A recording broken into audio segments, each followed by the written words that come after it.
Good afternoon.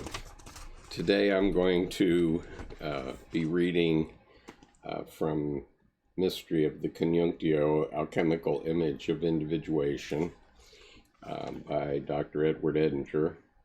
And today I'll be reading about picture 5, Union, Manifestation of the Mystery. Now,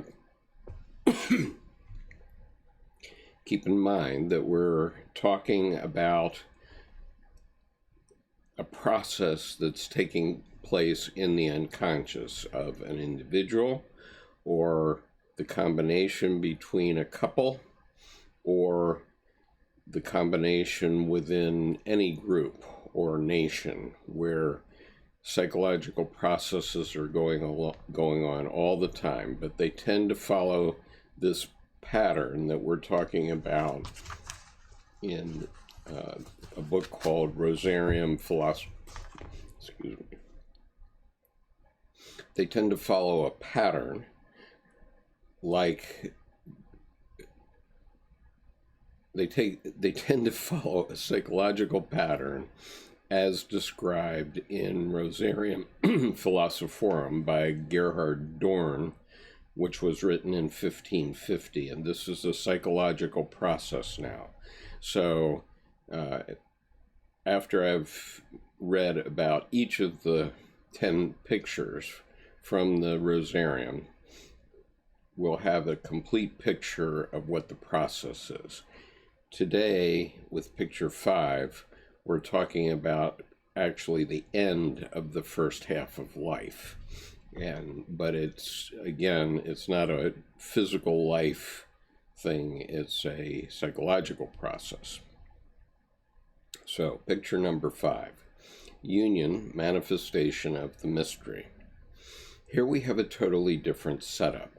The familiar images of the previous pictures are no longer visible.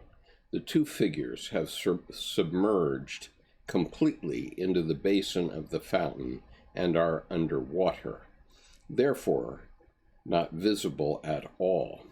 But a little window has been cut through the wall of the basin so we can peek in and see what's going on under the surface. That's why I label it Union, Manifestation of the Mystery, because we really aren't supposed to be seeing this. It's a violation of the sacred mystery to be given this glimpse in the depths. There's no dove, no star, of course. That was already gone, no longer a flower pattern. The sun and the moon are still present. They've descended along with the figures because the figures are personifications of the sun and moon, and they are in a state of intercourse. So this pictures the consummation of the first half of the process. It reminds me of the Eleusinian mysteries. We don't know for sure what happened in them. That secret was kept so well that we can't be certain of what the initiates experienced.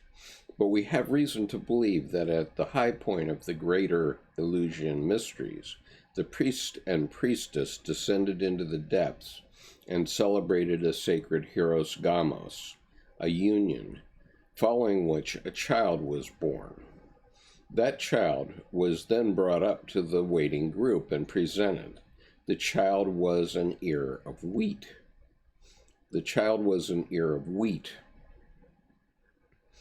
This derives from the death and rebirth of Dionysus, who overlaps with Osiris in association to grain symbolism.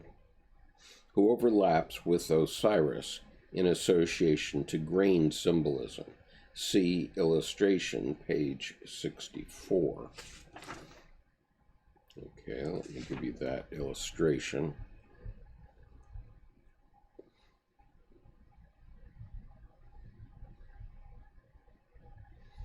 Okay.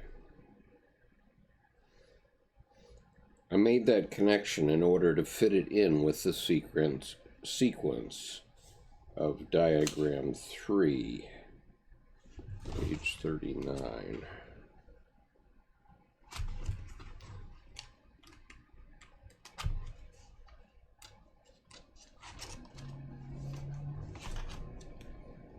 I don't think I have this diagram prepared, so I urge you to go out and find The Mystery of the Coniunctio, Alchemical Image of Individuation. You can also find it in our Dropbox, so if you write to me directly to skip.conover@gmail.com, I can put you in our general Dropbox, and then you can find such things as I'm referring to. That's the sort of thing taking place in picture 5. Now usually this stage is not experienced consciously. Usually there's no window. It's lived, but it's not experienced. In the vast majority of cases where this cycle is initiated, endless repetitions in human history, the cycle short-circuits at picture 5 and reverts to picture 1 and starts over again. You see, consciousness doesn't increase when we embrace an object of desire. That's well enough known, isn't it? That doesn't bring any consciousness, not at all. We're just satisfied and then we start over again. So ordinarily, what we see here in picture 5 is covered by a dark veil, and the cycle goes no further. And I think this is pretty much what it ought to be for the first half of life. But there may come a time when that doesn't happen. The veil is rent, the window opens, and one gets a glimpse of what's really going on psychologically. And that means a glimpse of how the opposites work. Once that's been decisively the effect, once that's seen decisively, the effect is a terrible shock. One's never the same again, so that the short circuit of going back to picture 1 won't work anymore. One is no longer nature's fool, so to speak. I think that comes from Shakespeare. Sounds like Shakespeare, doesn't it? That's how it is in an individual. In terms of a relationship, it would indicate that the two partners... Oh boy, just a minute.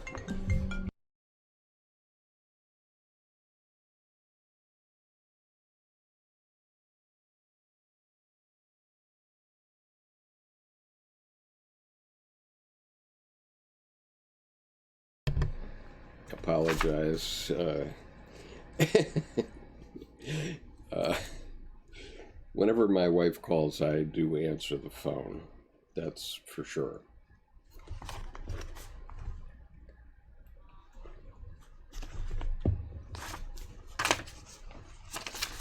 So I'm continuing on page 64.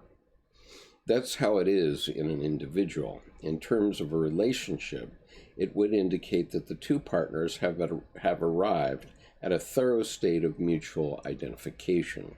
The reference here will not be primarily to concrete sexuality.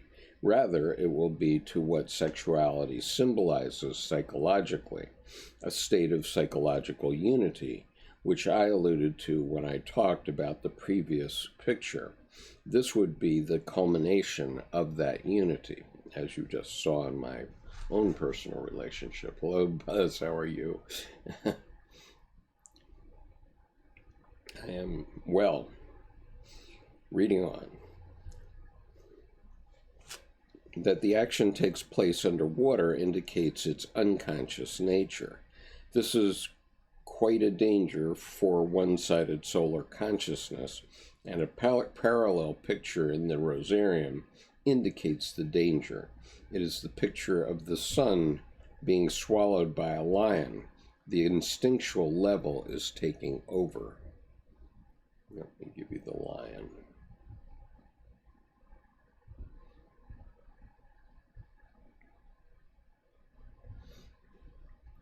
Okay. This indicates that the instinctual level is taking over. As a process in the collective, picture 5 would represent the state of affairs where the two antagonistic groups or factions have joined in a fatal embrace. The war is on, and the consequences will be determined by combat. You know that was one of the early forms of justice. Whenever there was a dispute between two factions or two individuals of any major proportion, it could be submitted to an ordeal by combat. The idea was that whoever won must have had God on his side.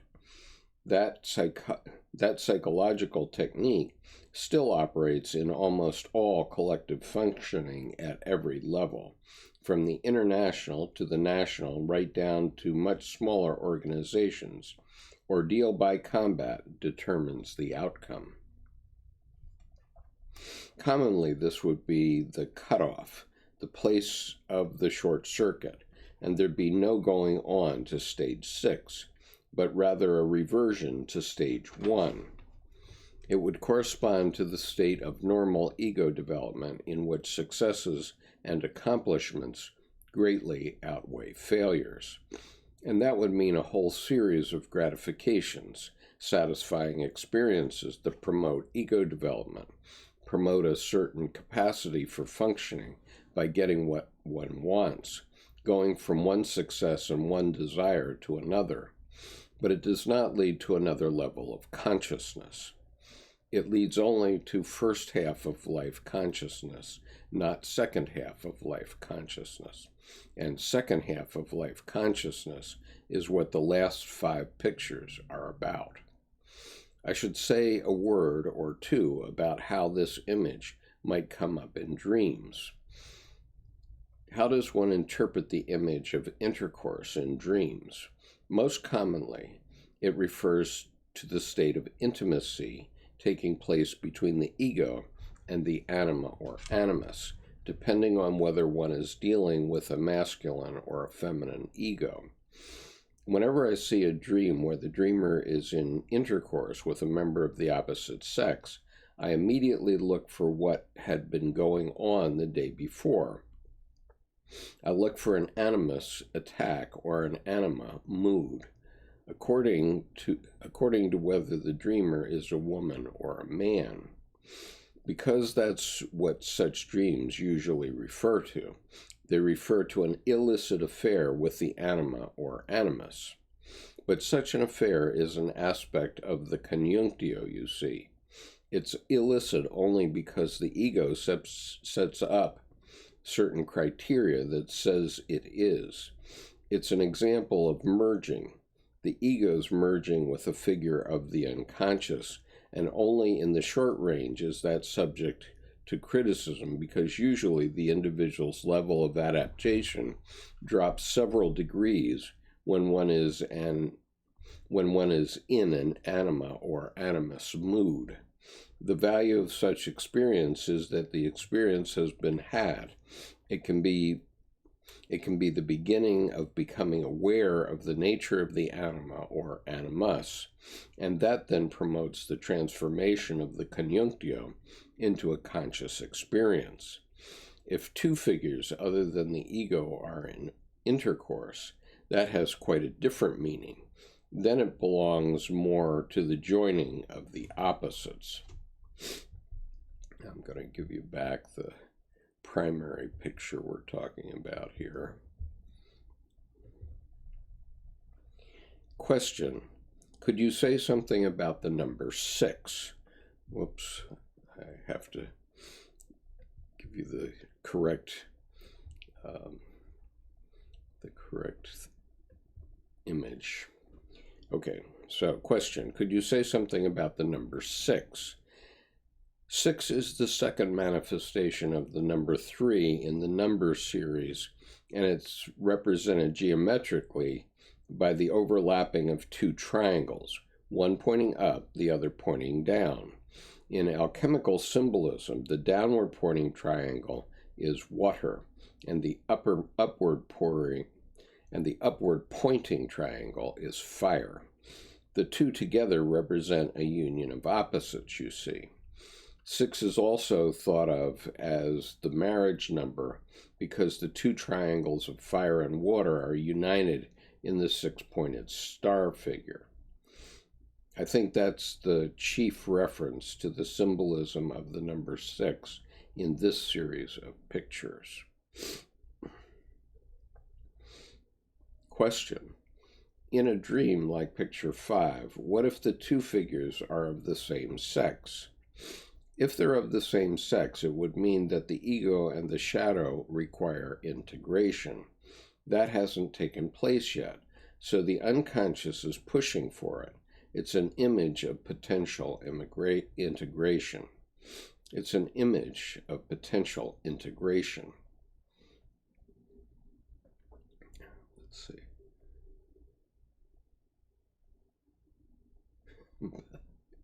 Yeah.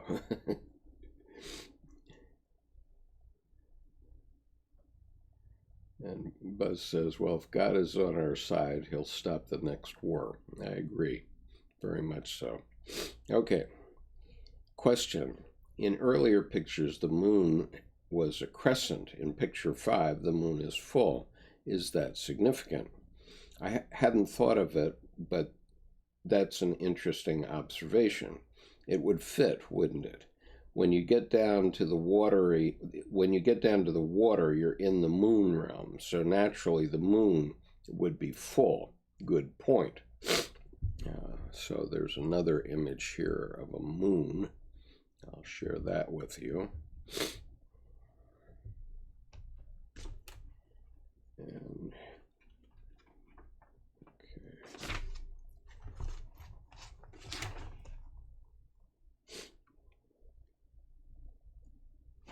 And that is it, I guess. That's the end of picture 6.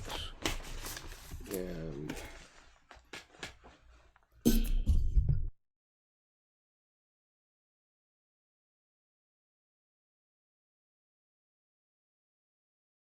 sorry, I seem to have a cold coming on. Anyway, that is picture 5. I will set up picture 6 and maybe read picture 6 as well. That gets more interesting too. It's a bit longer. Or maybe I should just go on. What do you say? Let's just go on, not make it a separate video.